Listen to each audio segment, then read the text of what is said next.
Hey, Quality of Lifers. Thanks so much for tuning in to the first episode of Season 2. We kick off this season with really awesome interviews. We have business owners, curriculum developers, authors, and entrepreneurs who are going to share their products and services with you so that you can learn what's new in the field of autism for teens and adults in order to improve quality of life for them and their family members. There's a lot going on at Autism Quality of Life as we file for nonprofit status and begin some new initiatives. Stay tuned on social media, including our Facebook and Twitter accounts, to learn more about upcoming forums, webinars, and other events that are going on, both locally and nationally.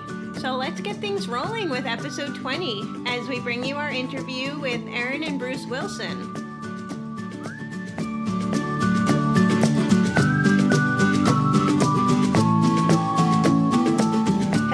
Welcome back to the Autism Quality of Life podcast. Today I have with me Bruce and Erin Wilson, who are the proud parents of Jay, who is on the autism spectrum. The Wilsons created If I Need Help out of concern for their son in case he should come into harm's way. If I Need Help is a nonprofit organization working to reunite those who are lost, disoriented, or can't self-advocate with their loved ones and caregivers. By using QR code technology, the Wilsons provide families with a free solution that solves a common pressing concern in the autism community. So, hello, Wilsons. How are you today? Hey! What a great intro. Thank you. Thanks. We're reigniting our community. Great. Thank you so much for coming on the show. I'm really excited to dive into If I Need Help and to learn more about your story and share what you're doing with the Autism Quality of Life community. So can you tell us how you got started? So what's some of the backstory behind If I Need Help? Well, we're special needs parents, as you said. Our son Jay has moderately severe autism, and he's low verbal. He's 15 now. But when he was younger, he got lost a couple times. He got lost once at school, another time when he was with his day camp where he had a one-on-one aide at an amusement park. So the way we came up with our idea, though, is we were talking about making shirts. Bruce was starting a different company where he wanted to make some shirts with some sensory things on it, like silky hems and rubbery things dangling from it that they can chew on. And I said, those are great ideas, but if I was to make a shirt, I'd want the shirt somehow to be able to say who this person is and how to help them just in case they got lost. And then right during that lunch date, the idea of using QR codes that link to the person's information popped into our heads, and that's how it all got started. Yeah, and my background is I'm a massage therapist, and so I didn't know anything about printing, and so it took us into this long journey of trying to find out how to put QR codes on products and how to create the website so that they are personal QR codes that link to profiles. But, here we are 4 or 5 years later from having the initial idea, and we have over 40 different products. Yeah, and we just did a presentation at one of our local regional centers the other day, and we did a presentation our first week in business before, and we had 15 members in one product, and now we have 15,000 members in 40 products. Yeah, you've definitely had quite the journey so far. So let's backtrack. So for some of our audience who might not even know what a QR code is, so maybe explaining a little bit more about what you do and how this thing called a QR code is helping you to keep individuals on the spectrum safe. Well, it's the little barcode. It's a square that has little black squares within it, and it could be scanned by a smartphone. But we have a backup plan. If the person doesn't have a smartphone, they can go to our website, ifineedhelp.org, and there's a number next to the code, and they can put the number in to view the person's profile. Right. And so people become a free member, and then they can create their profile, and they can also use the emergency Q&A, which is our special needs registry, and they can even print out their own code. And so I've heard of people putting the codes like inside the I see it on Facebook They put it inside the window of their car, or they do a heat transfer onto their shirt themselves or print it onto sticker paper and use it. So they're just ready to go once they become a free member. Yeah, and most of our stuff has a text option too. Like our shoe tags, and a lot of our things have 3 lines for text. The name of the person, first name pretty much, and the mom's telephone number or 2 telephone numbers and a diagnosis. And then to get more information, people can scan it. And so there's 2 parts to our registry that Erin mentioned. One is the public profile, that if somebody scans or goes to the website and punches in the code, people would see. And the other part's the confidential part, where that Erin mentioned, the emergency Q&A, and that is totally caregiver controlled, and a caregiver adds all the important information a first responder would want to know in a critical missing situation. Okay. And then they can print it out in advance so that it's in your pocket, and it has a picture and it has medical information, all kinds of things that would be confidential, and it could also be emailed, for a search and stuff like that. But that's totally controlled by the caregiver. Yeah, and it has important behavioral information too. Beyond the medical and communication and physical needs, it asks, when you leave the house, do you normally go left or right? Can the person swim? Where would he go or not go? And so if a search is needed, they would have this information that the person thought through when they're nice and calm and not being asked those questions during, a terrifying crisis. Yeah, that's so helpful. They can think it through and have the answers there already. Okay. So I'm sure you probably have a few stories up your sleeve of situations where individuals have had to use your products in the past. Is there any that comes to mind that could maybe help to illuminate how this works? Yeah, we do. Actually, our very first success story, I was thinking, okay, it's going to happen in a metropolis where there's a lot of people to see that QR code. And this woman on Facebook who's a member, she said, "Oh, we're going camping." And oh my gosh, I hope there's good reception out there and that there's people to see if this person wanders off. So I said, well, it's live information. So when you get there, please put your space number, your camping site number into the profile, because the profile has the picture and the phone numbers and behavioral things in that. And it's live. You can go in and change the information anytime. Okay. So she did that, and then her daughter went over to the park, the little, I guess they had some swings there or something. And then she wandered off, and she took with her 2 little toddlers. And so there's all these parents running around terrified. And she got all the way up to the lake, over a mile away, and a park ranger found her. And he scanned her patch and then just drove her back down to her campsite. Wow. Yeah. Oh, that's great. Wow. So it had the campsite number all set up on her. Okay. Oh. Yeah, and we've had a few code atoms where somebody's lost in a store, and the parents gave inaccurate descriptions of like what the kid was wearing and stuff like that, and people have found the kid and saw something to scan it and realized it was the person that was missing and brought him back to the mom. We have some Halloween stories of people missing. They straggle in the stories, and there's a lot more we don't hear, because even the ones we've heard, almost none of them were from the families. It's mostly, we hear it from like somebody else telling us of what happened with the family. Should probably send something out and saying, tell us your success stories, because it's it's really good to know about the success stories. Oh, remember when we were at the police station giving an autism training, and the police officer said that they had found somebody? Yeah. You heard it over the radio? Yeah, they heard the whole thing over the radio as it unfolded. Oh. And no one ever, and the only reason we found that out was I just happened to be standing next to like the department psychologist, Yeah. Wow. Yeah. So I'm sure there are tons of cases where you've been able to get the product out there and it's helped people, and it's just a matter of hearing about it. I would think so. It seems like that's the case. And we also have a lot of people that get peace of mind, because it's something like our son has a patch on every shirt, and he always wears his shirts. So God forbid he gets separated from us, there is a way for him to be identified, and he's low verbal, but when we say, "What do you do if you get lost, Jay?" he'll just point at the code and he'll go, "Scan." Oh, good. Yeah, and he's our ground zero, but there's, it's a spectrum. And so people with higher functioning autism say, "Oh, I don't need that to be so obvious." And so that's why we developed other products like a dog tag where they can just take it out of their shirt. Mm-hmm. Let's say they took the wrong bus or got anxious or something. They could show it to have somebody help them. And we also now have ID cards too.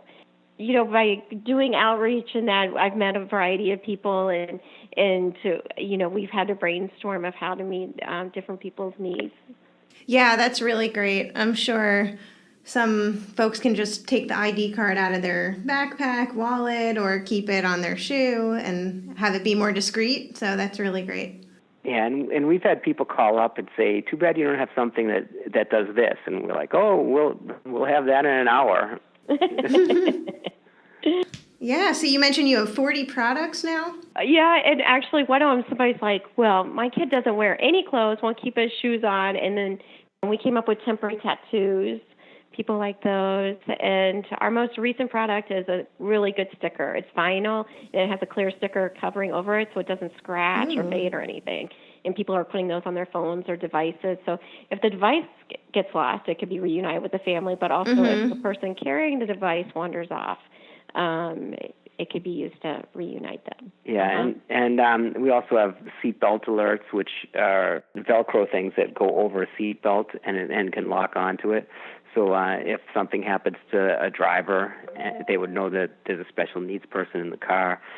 We also have totally for free caregiver cards that a caregiver could keep in their wallet, so that if they were incapacitated during an accident or some other time, when the police were going through their wallet, they would see this card that says that they're a caregiver and that there's a special needs person that should be with them. And if they're not with them, they're at a particular telephone number at school or whatever.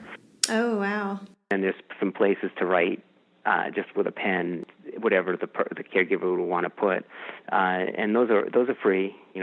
Yeah, and also on the bottom of that, how I said there's a unique number next to each QR code. Mm-hmm. We write the unique number at the bottom of. We package these free caregiver cards with everything that we send out, and we put their number on the bottom and the back so that the person that finds them can go to the website and put the number in, and then see the profile of their loved one. Okay. Oh, that is so valuable. Yeah, we should advertise it again, because when we do, we get a lot of people that, get a bunch of free caregiver cards. Yeah, I could see there being tremendous interest in that. The thing about types that what we do and any of this type of stuff and therapy, and I don't know if therapy is the same thing, but is there's no 100% answer. Everybody is different.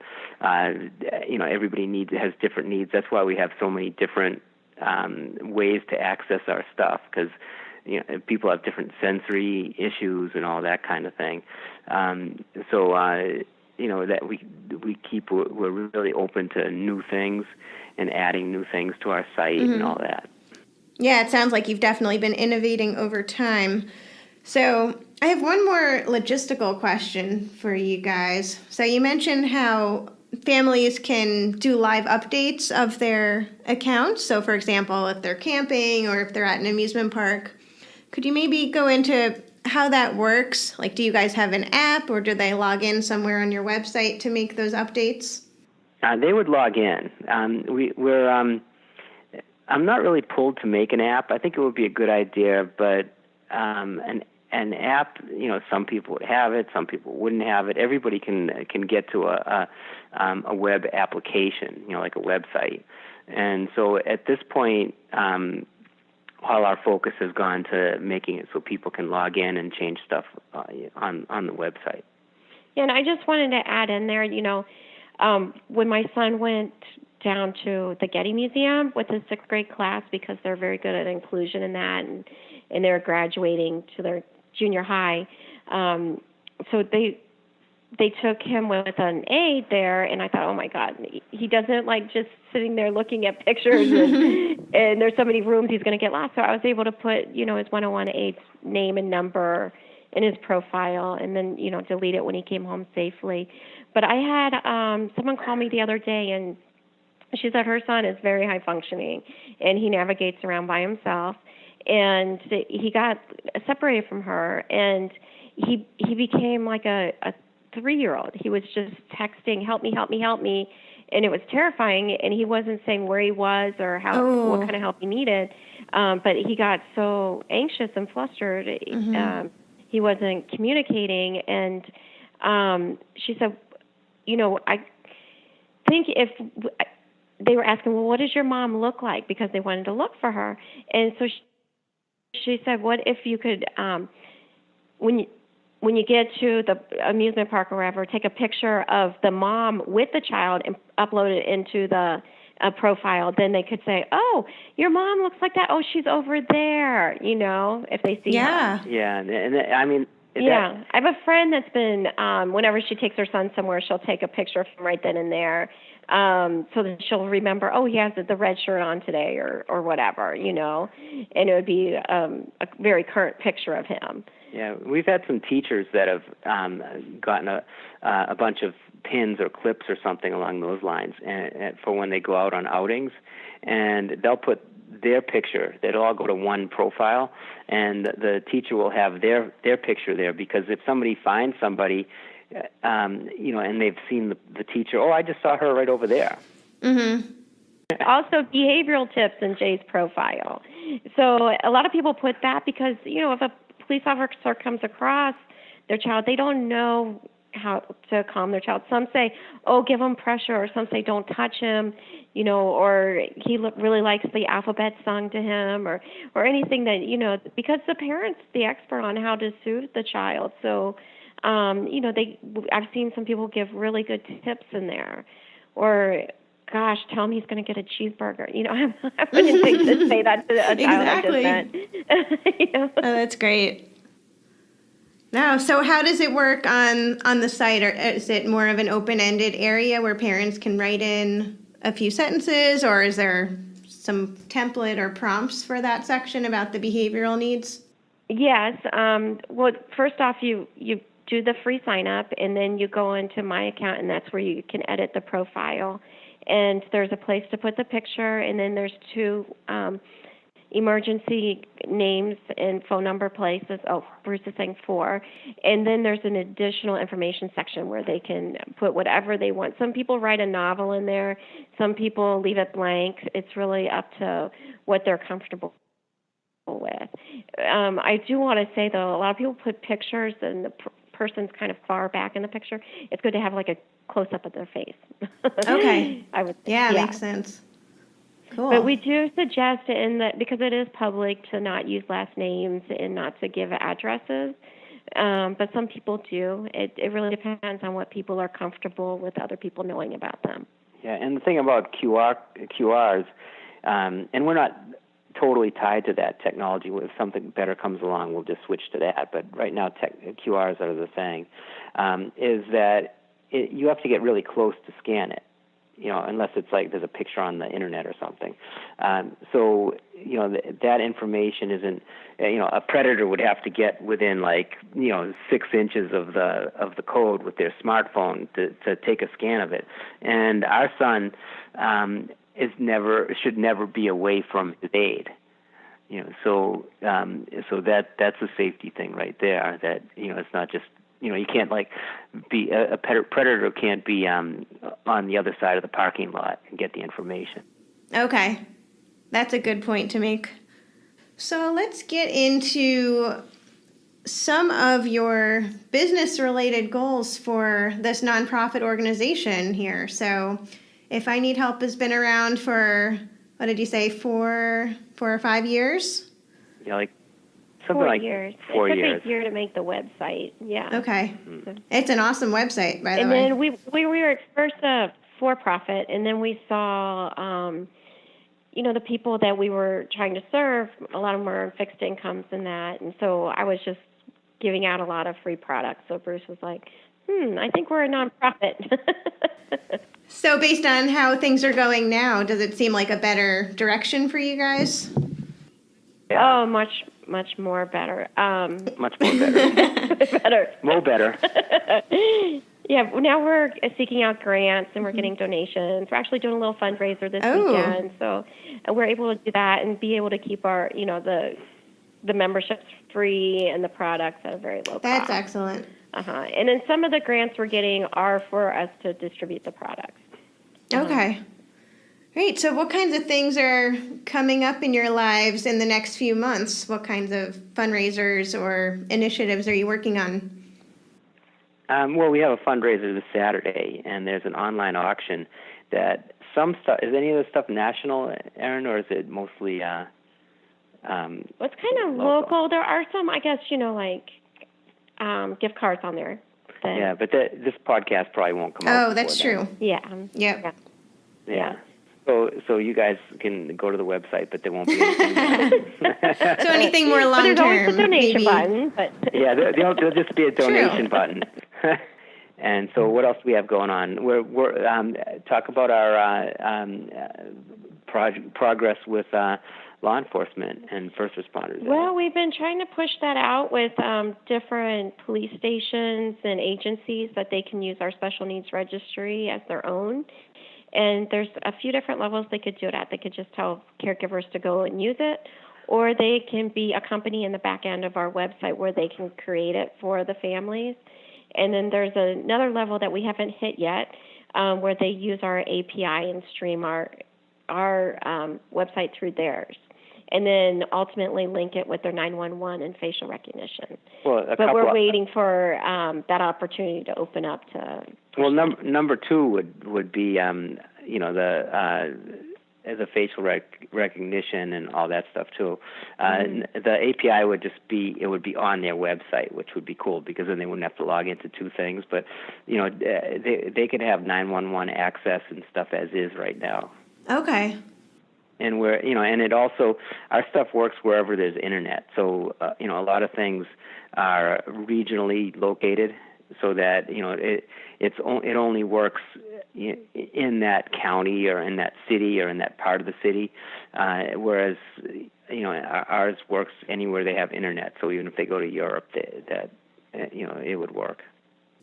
Okay. So you've been going to local law enforcement offices and presenting about what you do? Is that how you've been trying to get the word out?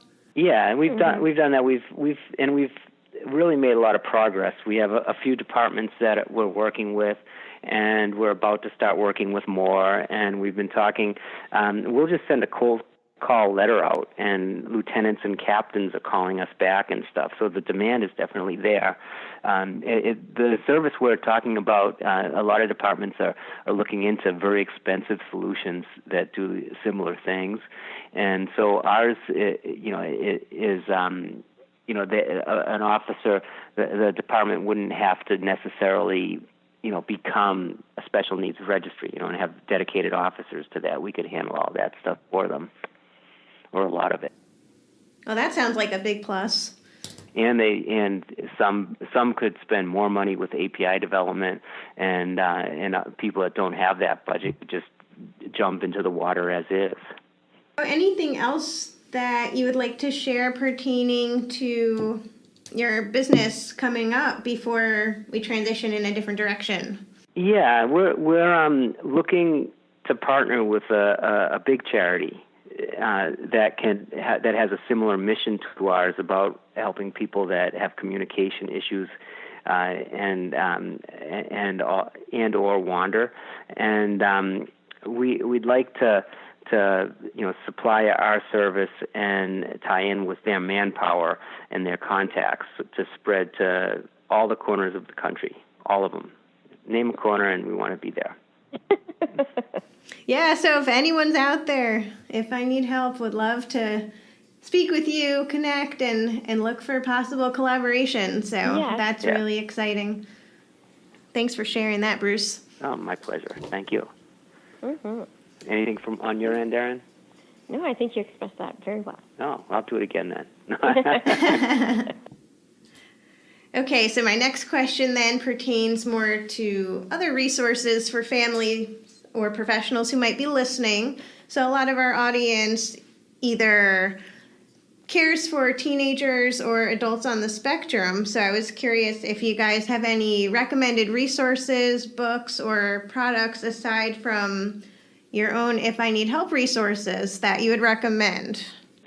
Well, our friend Tom Island just came out with a book called Come to Life, and he's a man on the spectrum. He's in his 30s now, and he wrote it with his mom, who's an autism expert, and I think the way it is, he writes a chapter and then she writes a chapter, and his whole thing is,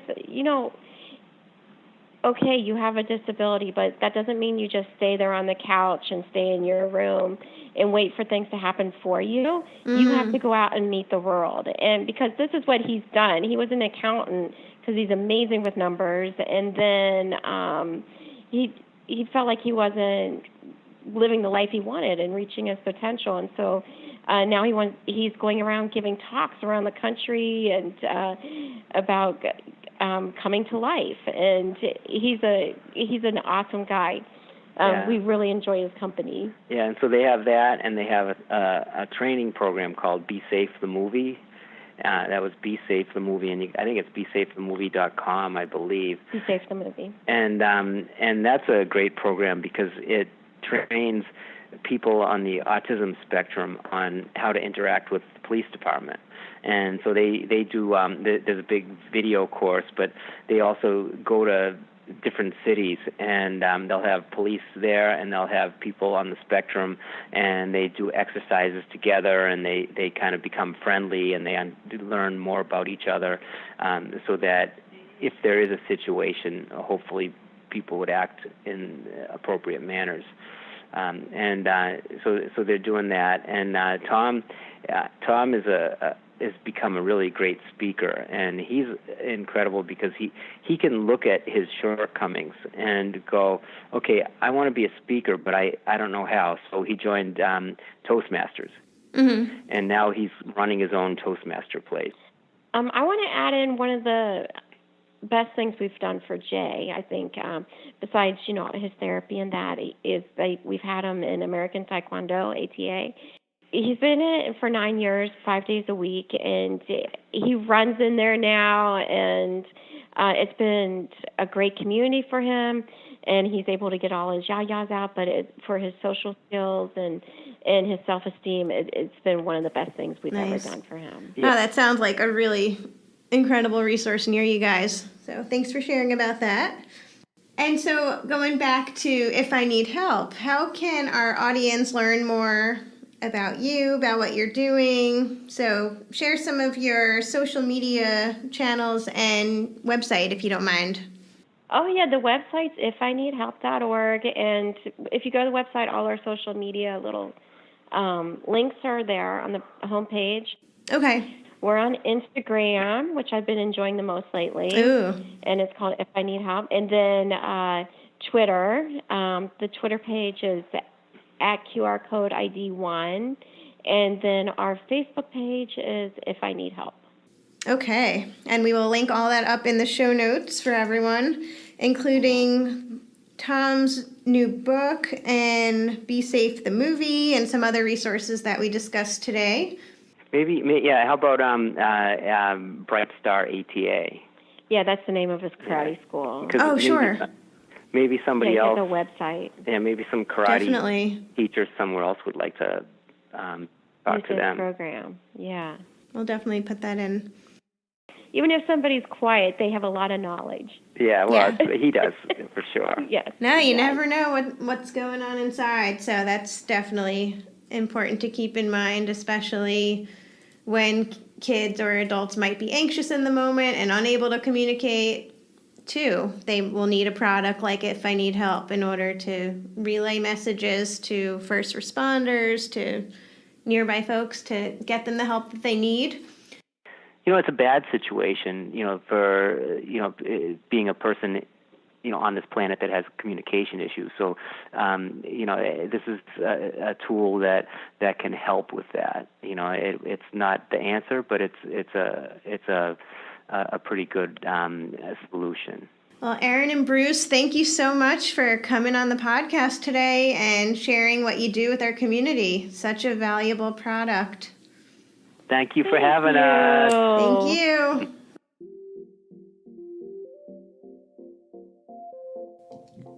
Hi, everyone. Dr. Terry Kirkovich here.